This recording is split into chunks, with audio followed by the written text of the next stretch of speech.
You're watching The Community MMA.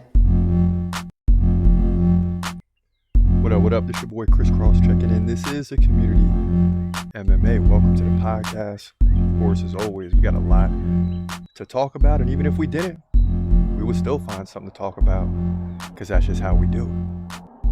Now, a lot of times we're talking Khamzat Chimaev. We want to see the guy come back. It seems to be a main topic on the show, especially over the last 290 days. And I didn't know it was that many. Until it was brought up today. And Joaquin Buckley violated the cardinal rule amongst men. He violated the cardinal rule, bringing up Khamzat Chimaev's mother. His mama raised a B. Yeah. Joaquin Buckley is bringing Khamzat Chimaev's mom into it. UFC star mocks Khamzat Chimaev's mother as 290 days of absence in the octagon comes to light. Joaquin Buckley references Khamzat Chimaev's mother in response to stat that Boris hasn't fought for almost 300 days. So, and every day you can just see more and more news on Khamzat Chimaev, lots of speculation, things that we've discussed in the past. Where is Khamzat Chimaev? Why is the UFC not letting this guy fight? And it's that simple to research Khamzat. There's multiple articles pumping out each day. Is he fighting Usman? Who's he fighting? But listen, you never bring up another man's mother, okay? This crosses over from the octagon to the street, you dig? And you don't want to do that. You don't go from the octagon to the street. You keep it in the octagon. Now you want to bring up other personal matters and you want to get into arguments, that's fine. But listen, we have a common thing, right? A common theme among men. Don't talk about my mama. Now maybe it's a different generation. I'm a little bit older than Khamzat. I'm a little bit older than Joaquin Buckley, who I like. I like Buckley. The dude KOs people fast when he wins by KO. It's usually in the first round. But you can't bring up another dude's mother, man. And I'm here to tell you, even if I was going to violate the cardinal rule amongst men, okay, I'm not violating that cardinal rule with a guy like Khamzat. I'm just not going there. I mean, that's the baddest dude on the planet in terms of fighting. Khamzat could beat almost anybody, especially in the middleweight division, in the matter of seconds. He may not have been in the octagon for 290 days, close to 300. And we're all upset about that. But please, Joaquin Buckley, please, if you hear me, if you hear what I'm trying to say, don't bring up the dude's mother. And I'm extending this invitation to Joaquin Buckley. Come on the show so we can talk about it. And I'll tell you the same thing. Don't bring up another man's mother. By all means, please, please. Don't cross over from the octagon to the street. Now, if anyone knows the street, it's Joaquin Buckley. He just kind of looks like a street dude. He looks like he's no stranger to the street. So I get it. But not with Khamzat, man. You better have 10 guys behind you. Because if you get dropped in a minute, you're going to have someone pull Khamzat off. Because I have a feeling the wolf is going to eat. You understand what I'm saying? This dude smashes people. Not smash, smash. Which is even worse than smashing somebody. So don't break that cardinal rule. It's not a good idea. I would highly, highly advise against it. But, you break those cardinal rules, man. You reap what you sow. Make no mistake about it. So there's a lot of other things going on in the news. And let me see if I can get this pulled up. Maybe not. Let's see. Yes. Okay, so there's other things going on. Kevin Lee saying we're killing the sport for money. Because we're fighting at the Apex. And I get it. We're well past what we went through in 2020 when they needed the Apex. They're still fighting there. They have a contract with the with ESPN, so it really doesn't matter where they fight. Yeah, they're giving up gate, but they're still getting paid. And that's kind of where I think Kevin Lee's going with this. The other problem with Kevin Lee getting involved in this is he's just getting welcomed back into the UFC. Don't come in criticizing your employer it makes it easier for him to let you go later, especially if you lose 2 in a row. You're probably gone again. MMA Junkie saying UFC champ Jamal Hill doubts Alex Pereira's power, translates to 205. Here's the trouble with that is he'll go up to 205, and a lot of times when guys go up a division, maybe the power doesn't always translate, but there will be a speed factor. Luckily, Alex Pereira doesn't have much speed as it is. He's built on power. He's not built on speed. So Jamal Hill may have a point here. Hard to say until it happens. But I don't think you just give Alex Pereira a top fight against Jamal Hill right out the gate, especially after losing the middleweight belt. He's got to come in and beat somebody first. At least fight an Anthony Smith, somebody that you should beat.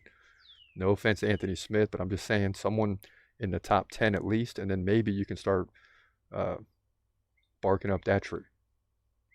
Daniel Cormier boots Robbie Lawler from list of UFC welterweight greats in favor of Tyron Woodley. Well, yeah, I think so.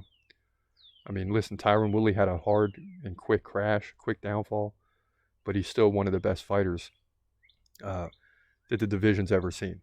And look, he got taken down eventually by Kamaru Usman, who ended up being another great welterweight. It's not like Tyron Woodley lost to someone who lost their next UFC title fight and lost the title. He lost to someone who ended up being the pound-for-pound best fighter in the world. So despite Tyron Woodley's hard fall, yeah, he's still one of the best fighters of that division. Not the best, but one of the best that the division has ever seen. Here we go, Sean O'Malley.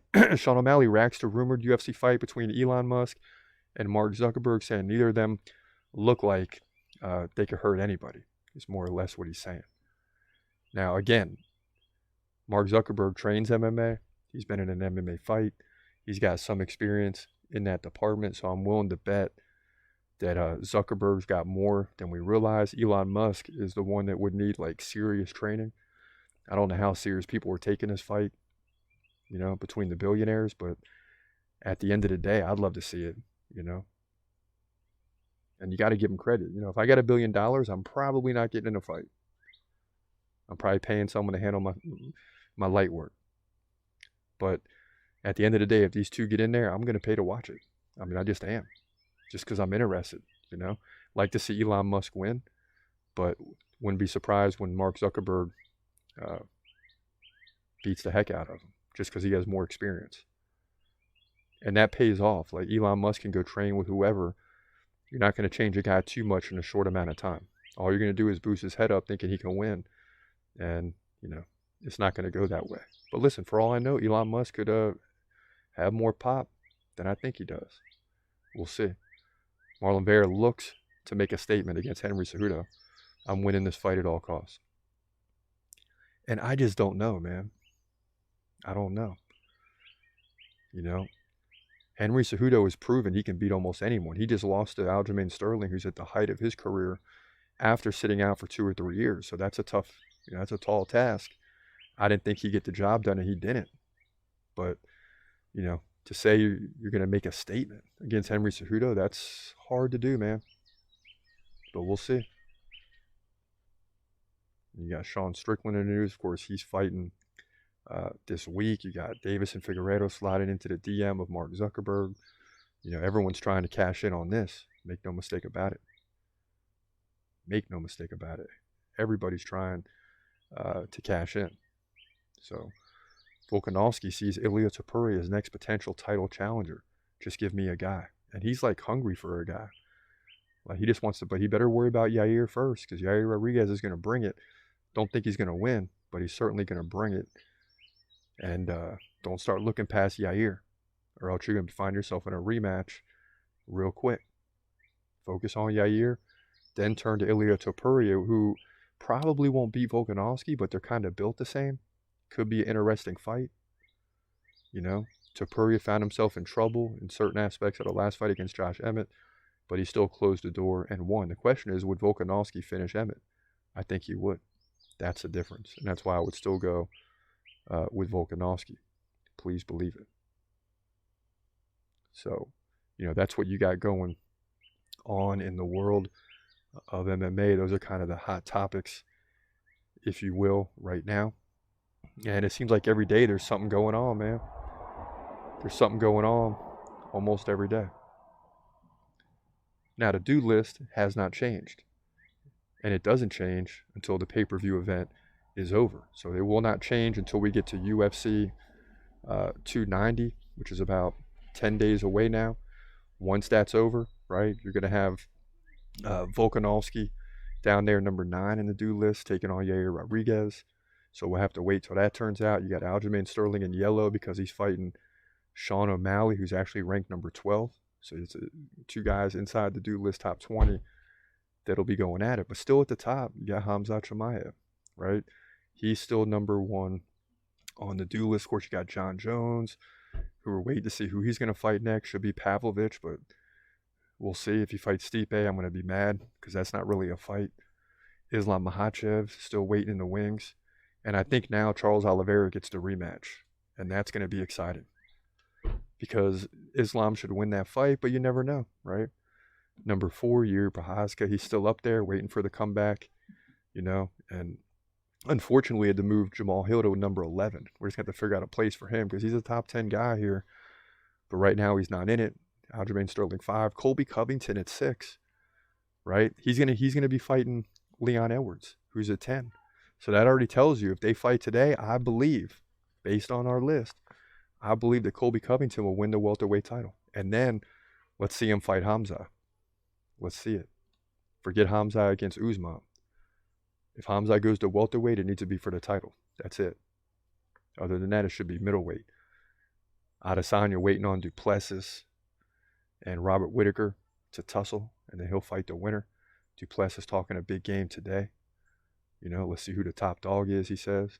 Oliveira owned UFC 289 and Beneil Dariush. Okay? And all of you that are coming up with excuses now and saying, oh, you got lucky. And you weren't saying that beforehand. You were saying Oliveira's in for a long night. And the fact is, he got the job done. Number 11, Jamal Hill. He should be in the top 10. Just can't figure out where to put him. Sean O'Malley up in there at number 12. You got Bo Nickel at 13. Doesn't even have a UFC fight yet. That ought to tell you how much I believe in that guy. Alexa Grasso is fighting soon against Shevchenko, I believe I read, in a UFC Fight Night main event. You got Brandon Moreno still up in there. Paddy Pimblett, I don't know, he's starting to fall off my radar a little bit. I need to see a fight. Rob Dvalishvili is probably one of the next bantamweight champs. Max Holloway is always going to be in the top 20 until he falls from grace. And then you got Aliskerov who went in there, and Alex Caceres is a guy that I really like at 20 because he started out like 14-12 and has won 7 of the last 8. Much like a Charles Oliveira, he's a late bloomer, right? Got a lot of experience. Luckily, he stayed in the UFC with a lot of losses. He's like 50-50, and now he's won 7 of 8.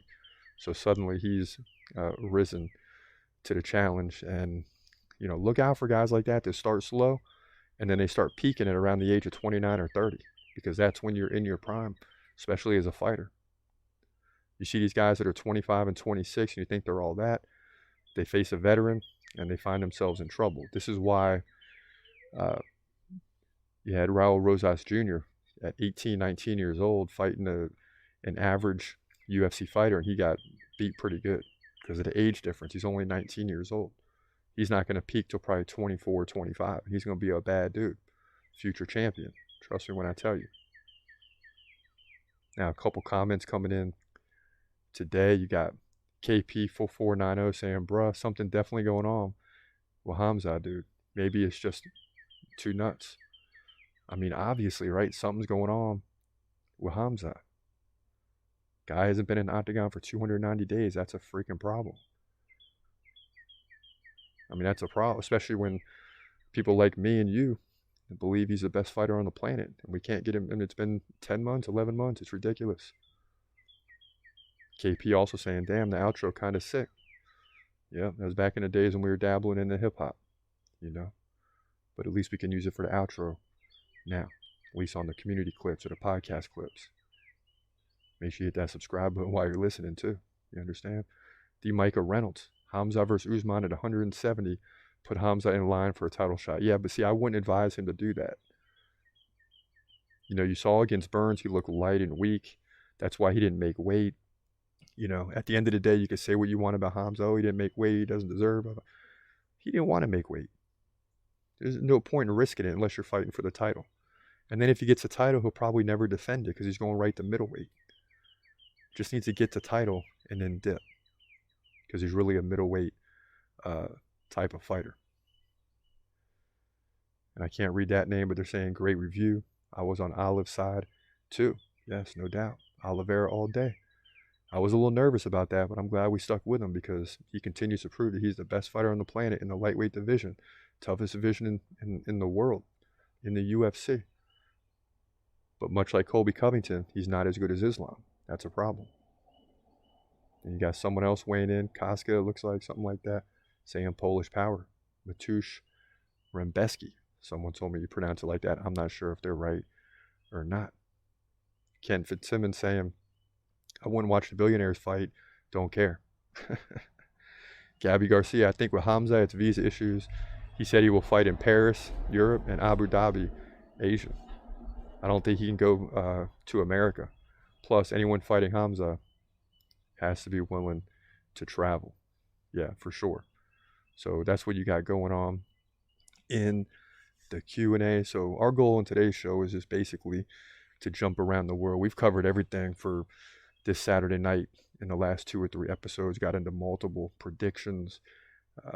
One of the other bonus features on the channel and on, if you're listening on Spotify, is the predictions for this night, fight by fight, top 5 fights. We usually do that in the fight night, and then we'll get the whole card set up for next week because that's a pay-per-view event, so stay tuned for that. But make sure you hit the subscribe button on YouTube while you're watching. Make sure you hit, become a subscriber too. Follow us on Spotify, right? Help us build it there as well. We're able to get the video up.